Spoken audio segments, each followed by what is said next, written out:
Hoover came out. The first week they came out, and I was going to Bethune Junior High, you know.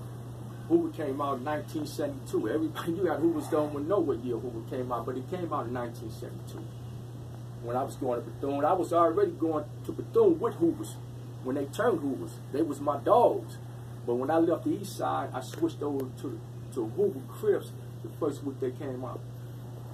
The guy or guys that formed Hoover, are they your age or a little bit older? Well, the founder is about 18 months older than me. The founder, Peter. All right. And we're not going to say his name right now. No. And that's because you got a book coming out after this one. Right. Okay. So back to this book, man.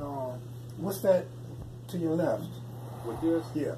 Well, these are just some of my stanzas in my book. These are a lot of my stanzas inside the book. It's coming out. It's coming out any day now. Do you have a favorite saying up there? Oh yeah, it's a lot of them, but my favorite one is this one right here. Escapism from realism is fakeism. That's my favorite right there. Real talk. So tell me about the book, man. What's it about? Give me the details, man. Why should people buy your book? Well, my book is called A Voice from the Trenches. It was originally this book was originally predicated on 5 other individuals who wrote this book with me, right? But I wrote the most pages out of this book. It was a compilation of ex-Bloods and Crips that we talked about how we made our entrances to the gang line, how we made our exit out of it. But due to some discrepancies and complications, I had to exclude their thesis out and do the book on my own. So the book is an anti-gang book. It's to send out a stern warning, a message to these youngsters not to follow my same destructive paths and footsteps to nowhere. I got that on the back cover. And so I'm telling them about the pitfalls, the hardship, and all the misery gonna come with it. But there's only 3 things gonna happen. And I talk about it from beginning to end in this book. It's an anti-gang book. I'm telling these youngsters, y'all still want to gang bang, Crip, Blood, or wherever. There's only 3 alternatives going to happen. It's inevitable. You going to prison for the rest of your life, or you going to death row, or you going to the graveyard. So this is what my book is predicated on, my whole Crip career, my whole experience. I gang, bang for 30-something years, and I'm sharing my experience with these youngsters to tell them what's going to happen. Period. Point blank.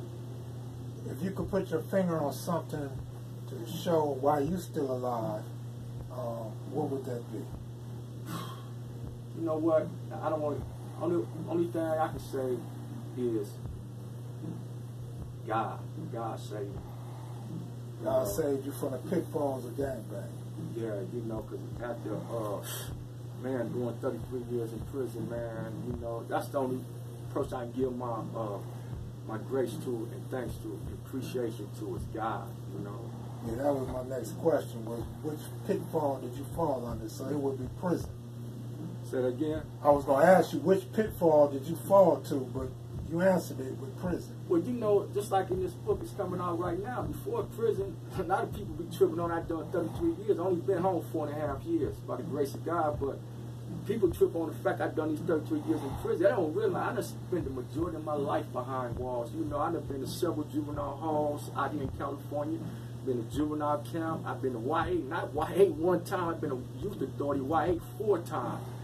And aside from the 33 years I just done, so I done spent the majority of my life behind walls.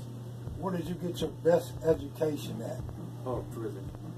Self-taught? Self-taught. And that's when you put your writing skills into effect?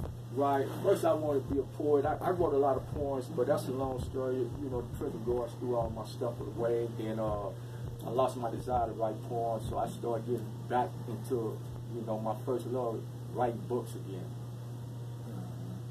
How many chapters is this book? Well, it's 200. It's 246 pages though.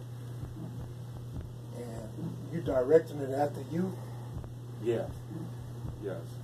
But let me just say this though. Even though this book is predicated on, essentially, the gist of the book is predicated and targeted toward gang members, but you would best believe the whole black race is in this book. I'm not even just speaking on gang activity. All right, let me stop this